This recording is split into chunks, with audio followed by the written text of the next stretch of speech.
Hello दोस्तों, good morning, जोहार, नमस्कार, प्रणाम, सत श्री अकाल, अस्सलामो अलैकुम, आदाब। कैसे हैं आप सब? उम्मीद है आप लोग अच्छे होंगे। आज हम हर रोज की तरह फिर से हाजिर हैं झारखंड के तमाम छोटी बड़ी खबरों के साथ।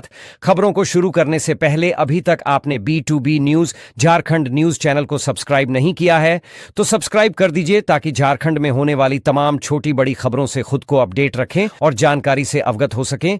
तो चलिए बात करते हैं आज के तमाम छोटी बड़ी खबरों पर नजर डाल।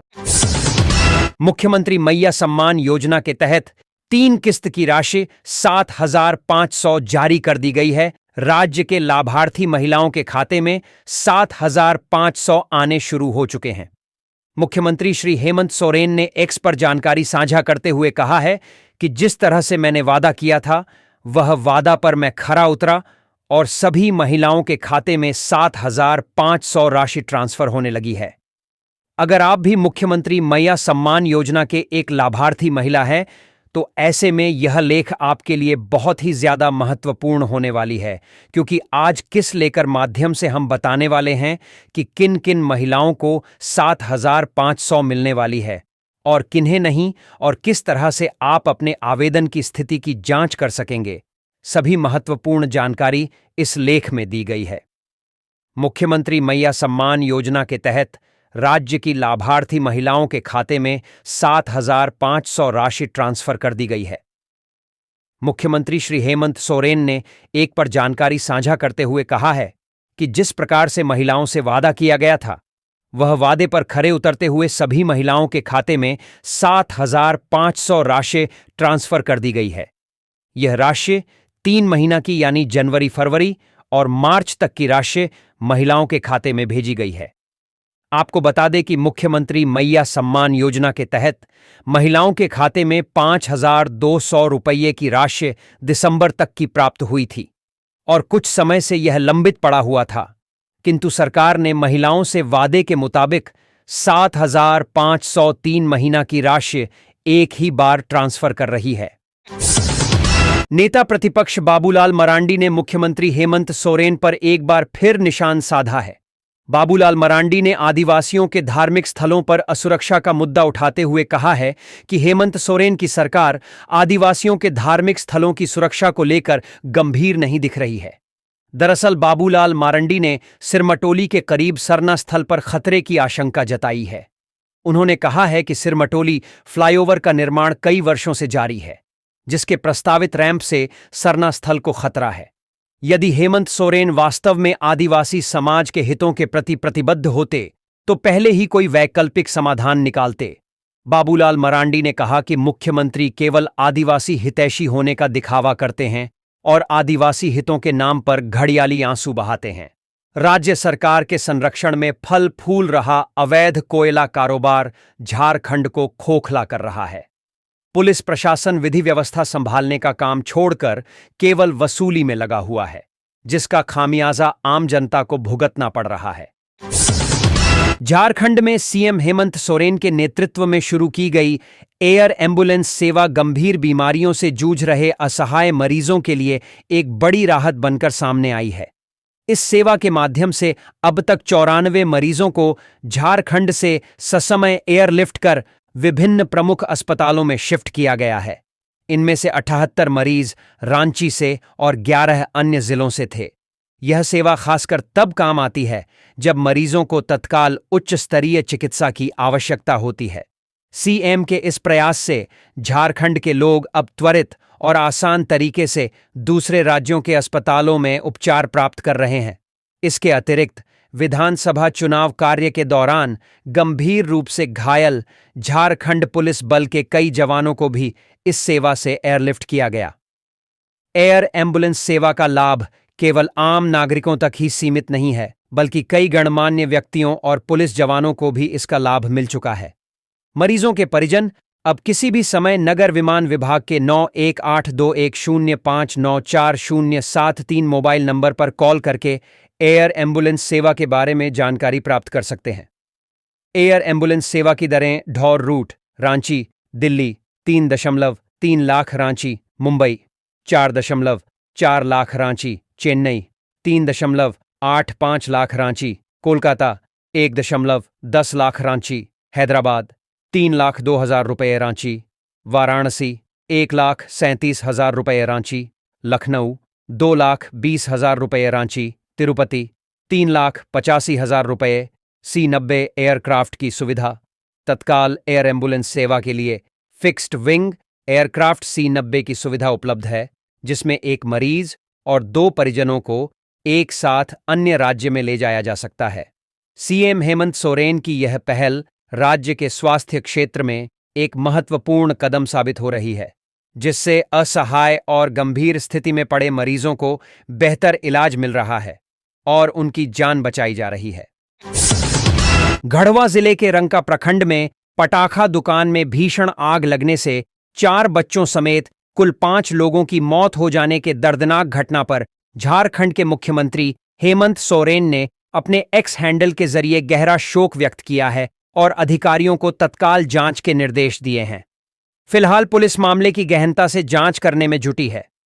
गढ़वा जिले के रंका प्रखंड में पटाखा दुकान में आग लगने से 5 लोगों की मृत्यु की दुखद खबर मिली है। मरांग बुरु दिवंगत लोगों की आत्मा को शांति प्रदान कर शोकाकुल परिवारजनों को दुख की यह विकट घड़ी सहन करने की शक्ति दे। जिला प्रशासन द्वारा मामले की जांच की जा रही है। वहीं इस दर्दनाक हादसे पर राज्यपाल संतोष कुमार गंगवार ने भी शोक जताया है।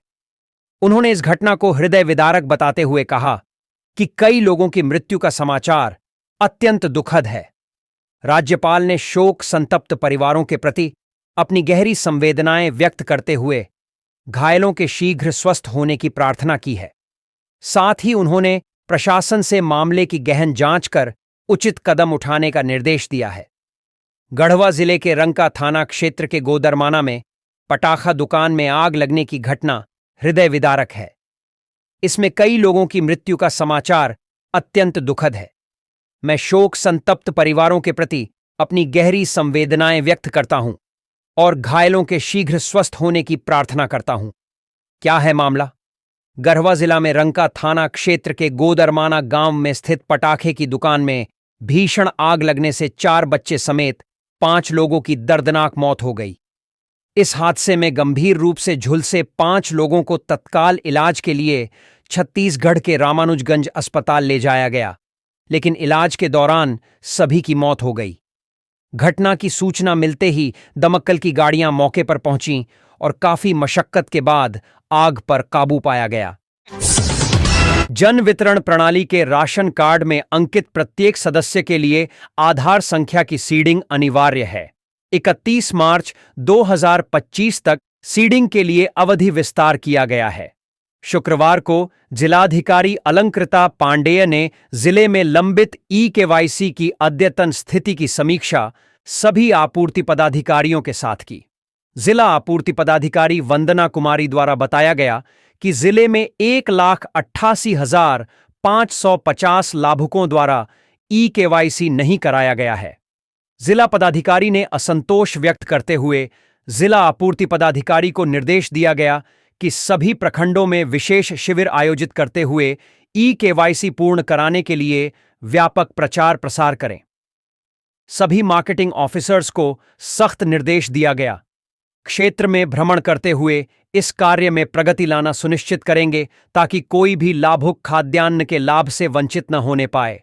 डीएम ने जिले के सभी राशन कार्ड धारियों से अनुरोध किया कि अपने राशन कार्ड में अंकित प्रत्येक सदस्य की आधार सीडिंग 31 मार्च तक जरूर करा लें। देश के किसी भी जन वितरण प्रणाली विक्रेता की दुकान पर संधारित ई-पास मशीन के माध्यम से निःशुल्क आधार सीडिंग करा सकते हैं। इसके अतिरिक्त फेशियल ई-केवाईसी की सुविधा भी आरंभ कर दी गई है। कोई भी लाभुक अपने मोबाइल से किसी भी स्थान से मेरा ई-केवाईसी ऐप तथा आधार फेस आरडी ऐप के माध्यम से अपना ई-केवाईसी कर सकते हैं। आधार सीडिंग नहीं कराने पर सभी सदस्यों के नाम राशन कार्ड से 1 अप्रैल 2025 के प्रभाव से काटने की कार्रवाई की जाएगी और ऐसे सदस्यों को खाद्यान्न का लाभ नहीं दिया जाएगा। वहीं दूसरी ओर पटना सिटी में अनुमंडलाधिकारी सत्यम सहाय ने शुक्रवार को दनियावां, खुसरूपुर, फतुहा के सभी जन वितरण प्रणाली दुकानदारों और अनुभाजन विभाग के मार्केटिंग ऑफिसरों के साथ गुलजार बाग स्टेडियम स्थित सभागार में बैठक की। उन्होंने 2 निर्देश दिया कि 20 मार्च तक सभी ग्राहकों का ई-केवाईसी कर लें। 31 मार्च तक जिन ग्राहकों का ई-केवाईसी नहीं होगा, उनके राशन का आवंटन बंद हो जाएगा। इसकी जवाबदेही संबंधित दुकानदार एवं अधिकारी की होगी। एसडीओ ने कहा कि खाद्य एवं उपभोक्ता संरक्षण विभाग के नए आदेश के आलोक में इस निर्देश का सख्ती से पालन करें। ई-केवाईसी कार्य को तेजी से निष्पादित करने के लिए एक टीम गठित की गई है। इस टीम में प्रखंड विकास पदाधिकारी, प्रखंड आपूर्ति पदाधिकारी, प्रखंड स्टाक पदाधिकारी, प्रखंड पंचायत राज पदाधिकारी, प्रखंड कल्याण पदाधिकारी को शामिल किया गया। यह टीम हर दिन विकास मित्र एवं पंचायत सचिव के माध्यम से लाभार्थियों का घर घर ई-केवाईसी कराएगी। गढ़वा जिले के रंका प्रखंड में पटाखा दुकान में आग लगने से 5 लोगों की दर्दनाक मौत हो गई। इस घटना पर मुख्यमंत्री हेमंत सोरेन ने गहरा दुख व्यक्त किया है। उन्होंने दिवंगत आत्माओं की शांति की प्रार्थना करते हुए शोक संतप्त परिवारों के प्रति संवेदना व्यक्त की है। मुख्यमंत्री ने कहा कि जिला प्रशासन इस पूरे मामले की जांच कर रहा है और हादसे के कारणों की गहराई से पड़ताल की जाएगी। उन्होंने प्रशासन को निर्देश दिया है कि प्रभावित परिवारों को हर संभव सहायता उपलब्ध कराई जाए। गौरतलब है कि गढ़वा के रंका प्रखंड में एक पटाखा दुकान में अचानक आग लग गई, जिससे 5 लोगों की जान चली गई। इस घटना ने पूरे क्षेत्र को शोक में डाल दिया है। जिला प्रशासन मौके पर पहुंचकर राहत और बचाव कार्य में जुटा हुआ है।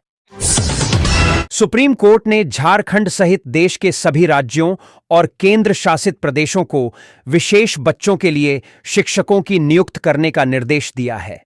मिली जानकारी के अनुसार न्यायाधीश सुधांशु धुलिया और न्यायाधीश के विनोद चंद्रन की पीठ ने रजनीश कुमार पांडेय बनाम भारत सरकार के मामले में यह निर्देश दिया है। न्यायालय ने इस मामले की अगली सुनवाई के लिए 15 जुलाई को होगी। मालूम हो कि आंशिक या पूर्ण रूप से निःशक्त बच्चों को विशेष बच्चों के नाम से जाना जाता है। इन बच्चों को पढ़ाई के दौरान आम बच्चों के मुकाबले ज्यादा ध्यान देने की जरूरत होती है। इस मांग को लेकर सुप्रीम कोर्ट में याचिका दायर की गई थी।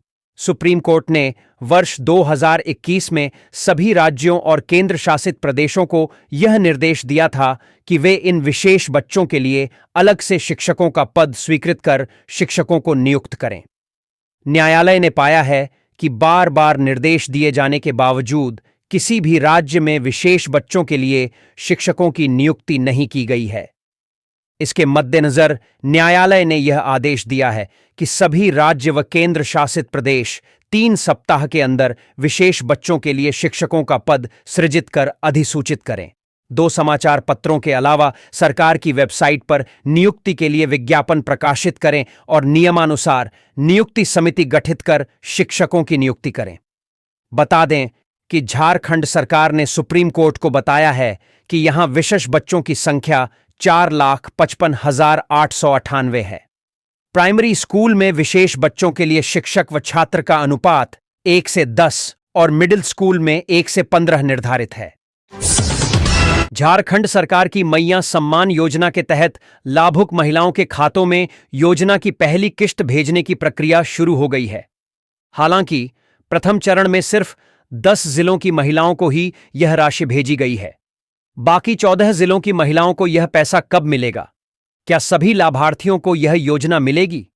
इन सभी सवालों का जवाब इस ब्लॉग में विस्तार से दिया गया है। योजना की प्रमुख बातें। झारखंड सरकार द्वारा चलाई गई नवीनतम सामाजिक कल्याण योजना के तहत महिलाओं को आर्थिक सहायता प्रदान की जाएगी। प्रथम चरण में 10 जिलों की महिलाओं को 3 महीने की राशि दी गई। शेष जिलों की महिलाओं को जल्द ही भुगतान किया जाएगा। राज्य सरकार ने इस योजना के तहत पहले चरण में 10 जिलों की महिलाओं के बैंक खातों में जनवरी, फरवरी और मार्च महीने की राशि ट्रांसफर कर दी है। पहले चरण में लाभ पाने वाले जिले बोकारो, चतरा, धनबाद, जमशेदपुर, पूर्वी सिंहभूम, गढ़वा, गुमला, जामताड़ा, लोहरदगा, पाकुड़, सिमडेगा। जो लाभार्थी पहले चरण में शामिल नहीं हैं, उन्हें चिंता करने की जरूरत नहीं है। सरकार के अनुसार सोमवार से अन्य 14 जिलों में भी राशि ट्रांसफर की जाएगी। दूसरे चरण में लाभ पाने वाले जिले बाकी बचे 14 जिलों की महिलाओं के बैंक खातों में योजना की राशि होली से पहले भेज दी जाएगी। क्यों हुई देरी? सरकार के अनुसार अभी कई जिलों में लाभार्थियों के आवेदन का सत्यापन पूरा नहीं हुआ है। सत्यापन प्रक्रिया पूरी होने के बाद बाकी जिलों की महिलाओं के खाते में राशि हस्तांतरित कर दी जाएगी। अप्रैल 2025 तक राज्य की सभी पात्र महिलाओं को इस योजना का लाभ मिल जाएगा। धांधली के मामले भी आए सामने। लाभार्थियों को पैसा भेजने के दौरान कुछ धांधली के मामले भी सामने आए हैं। रांची के तमाददाच में हुआ बड़ा घोटाला। 112 लाभार्थियों की राशि एक ही बैंक खाते में ट्रांसफर हो रही थी। कार्तिक पात्र नामक व्यक्ति ने अपने भाई प्रज्ञा केंद्र संचालक के साथ मिलकर लाभार्थियों की बैंक डिटेल्स बदल दी। इससे 112 महिलाओं की योजना की राशि सीधे कार्तिक पात्र के खाते में चली गई। प्रशासन ने तुरंत कार्रवाई करते हुए मामले में प्राथमिकी दर्ज कराई और आरोपियों पर कानूनी कार्रवाई शुरू कर दी। प्रधानमंत्री आवास योजना ग्रामीण के लिए किए जा रहे सर्वे पीएम आवास योजना सर्वे में सिंहभूम जिले में अब तक 15% लाभुकों का ही सर्वे हुआ है। वित्तीय वर्ष 2024 से 25 में पीएम आवास के लिए 79,017 लाभुकों का सर्वे करने का लक्ष्य है। इसमें अब तक 6,043 लाभुकों का ही सर्वे हुआ है। आदिवासी बहुल क्षेत्र घाटशिला में 10,287 लाभुकों में मात्र 343 यानी 9% का ही सर्वे हो पाया है। सर्वे का काम 31 मार्च 2025 पीएम आवास योजना सर्वे डेट तक पूरा करने का लक्ष्य रखा गया है। यही रफ्तार रही तो निर्धारित अवधि में लक्षित लाभुकों का सर्वे संभव नहीं हो सकेगा।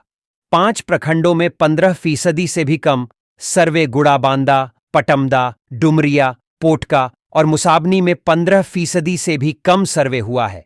सबसे अधिक गोलमुरी, जुगसलाय, बहरागोड़ा, बोडाम और ढाल भूमगढ़ में लाभुकों का सर्वे हुआ है। पीएम आवास योजना ग्रामीण 2.0 के तहत आवास देने के लिए यह सर्वे कराया जा रहा है। सर्वे में शामिल लाभुकों को प्राथमिकता के आधार पर आवास मिलेंगे। अगले 5 सालों तक पात्र परिवारों को इस योजना के तहत पक्के मकान दिए जाने की योजना है। 2 तरह से सर्वे कराए जा रहे हैं। लाभुक खुद से भी इस योजना के पात्र होने का दावा कर सर्वे में शामिल हो सकते हैं। सर्वे के लिए सर्वेयर भी चिह्नित किए गए हैं। आवास प्लस ऐप डाउनलोड कर खुद से सर्वे में शामिल हो सकते हैं। इस योजना के तहत चयनित लाभुकों को आवास निर्माण के लिए 1,20,000 रुपये मिलेंगे। जिनके पास पक्का मकान नहीं है उनको आवास का लाभ मिलेगा। SC/ST परिवार के आवास विहीन परिवारों को इसमें प्राथमिकता मिलेगी। ऐसे कर सकते हैं लाभुक खुद से सर्वे। प्रधानमंत्री आवास योजना ग्रामीण के लिए जरूरी शर्तों को पूरा करने वाले पात्र व्यक्ति खुद अपने मोबाइल से आवेदन कर सकते हैं। लाभार्थी को अपने स्मार्टफोन में आवास प्लस 2024 सर्वे अब आधार फेस ID ऐप डाउनलोड करके इंस्टॉल करना होगा। एक मोबाइल फोन से एक ही सर्वे किया जा सकेगा। सर्वे के लिए लाभार्थी का आधार नंबर जरूरी है। झारखंड ऊर्जा विकास श्रमिक संघ के अध्यक्ष अजय राय ने झारखंड ऊर्जा विकास निगम लिमिटेड पर गंभीर आरोप लगाते हुए कहा कि निगम के अधिकारी स्वयं हित में निर्णय लेकर राजस्व के साथ साथ एक बड़े भ्रष्टाचार को अंजाम दे रहे हैं। उन्होंने बताया कि झारखंड बिजली वितरण निगम लिमिटेड द्वारा उच्च पदों की स्वीकृति की गई है, लेकिन यह पद सृजन मनमाने तरीके से किया गया है। उन्होंने कहा कि यह पद सृजन निगम के कर्मचारियों के हितों की रक्षा के लिए नहीं बल्कि अधिकारियों के स्वार्थ के लिए किया गया है। अजय राय ने आगे कहा कि झारखंड राज्य विद्युत नियामक आयोग द्वारा भविष्य में संशोधित गाइडलाइन निर्गत किए जाएंगे, लेकिन निगम ने पहले से ही पद सृजन कर लिया है।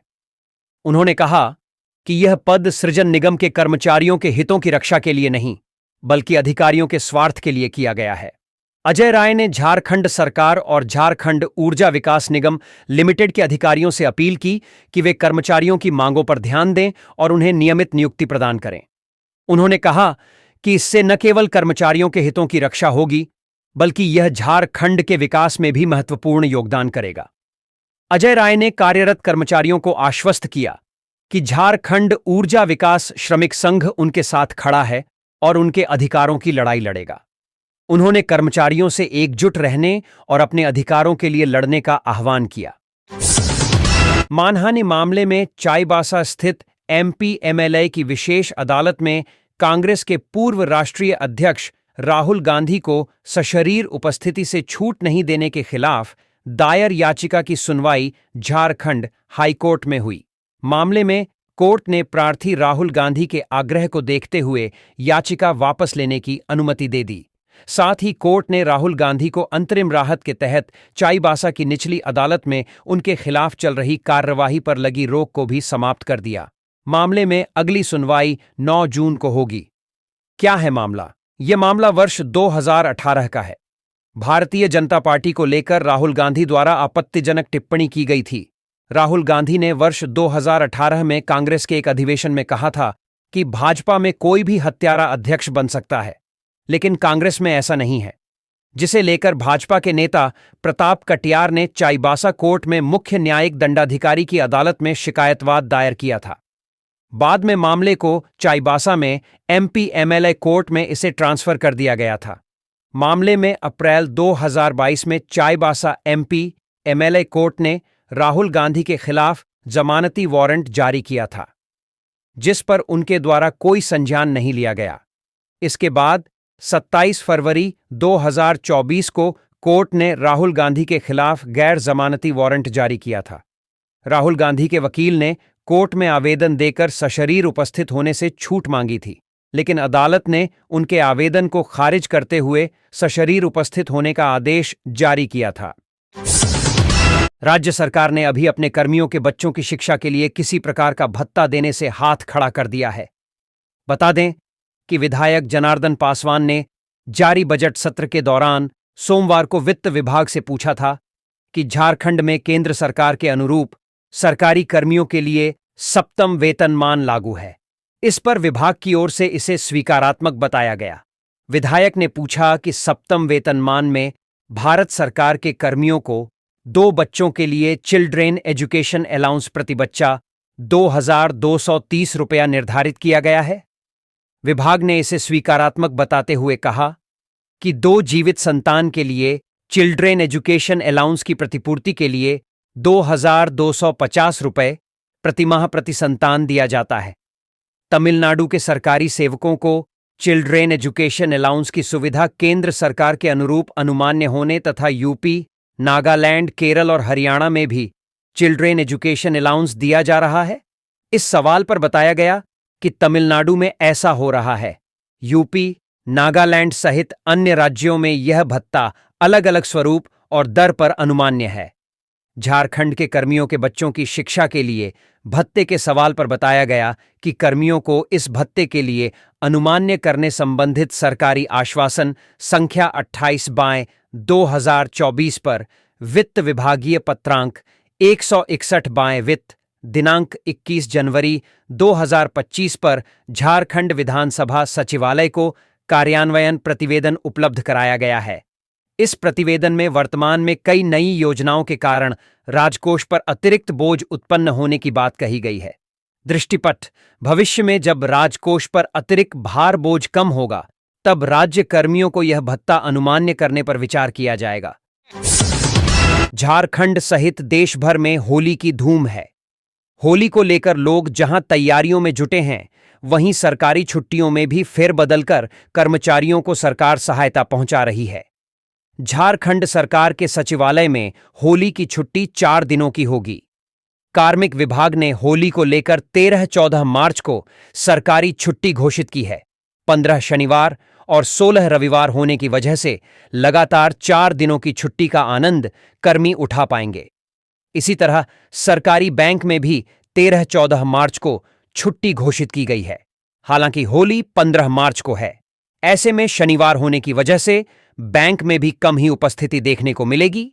इस संबंध में झारखंड सचिवालय कर्मचारी संघ के अध्यक्ष ध्रुव प्रसाद कहते हैं कि सरकारी आदेश के अनुसार सचिवालय में 13-14 मार्च को होली की छुट्टी है। यह महज संयोग है कि शनिवार और रविवार होने की वजह से इसका लाभ कर्मचारियों को होली की छुट्टी के साथ मिलेगा। इधर बैंक कर्मचारियों ने यूनियन के माध्यम से सरकार को होली की छुट्टी बिहार की तरह 14-15 मार्च को करने की मांग की है। झारखंड विधानसभा के बजट सत्र पर भी होली का असर देखने को मिल रहा है। होली के कारण विधानसभा में छुट्टी होने की वजह से सदन की कार्यवाही 12 मार्च से 17 मार्च तक स्थगित रहेगी। पिछले दिनों कमेटी की बैठक में सब समिति से निर्णय लेते हुए 17 मार्च को होने वाली सदन की कार्यवाही 22 मार्च को करने का निर्णय लिया था। 22 मार्च को शनिवार होने की वजह से पूर्व में छुट्टी निर्धारित की गई थी। गौरतलब है कि 13 मार्च को होलिका दहन होने की वजह से होली की सरकारी छुट्टी 13-14 मार्च को निर्धारित की गई थी, लेकिन होली 15 को होने की वजह से सरकारी छुट्टी में फेरबदल किया गया है। झारखंड विधानसभा के बजट सत्र का आज 10वां दिन है। सदन की कार्यवाही सुबह 11 बजे से शुरू हो गई है। आज सदन की शुरुआत प्रश्नकाल के साथ होगा, फिर शून्यकाल और ध्यानाकर्षण चलेगा। वित्तीय वर्ष 2025 से 26 के लिए स्कूली शिक्षा एवं साक्षरता विभाग के अनुदान मांगों पर वाद विवाद के बाद सरकार का उत्तर होगा। वहीं शिक्षा विभाग से जुड़े बजट पर भी चर्चा हो सकती है। इससे पहले बजट में ग्रामीण विकास विभाग, ग्रामीण कार्य विभाग, पंचायती राज विभाग के अलावा वन, पर्यावरण एवं जलवायु परिवर्तन विभाग के अनुदान मांगों पर चर्चा हुई।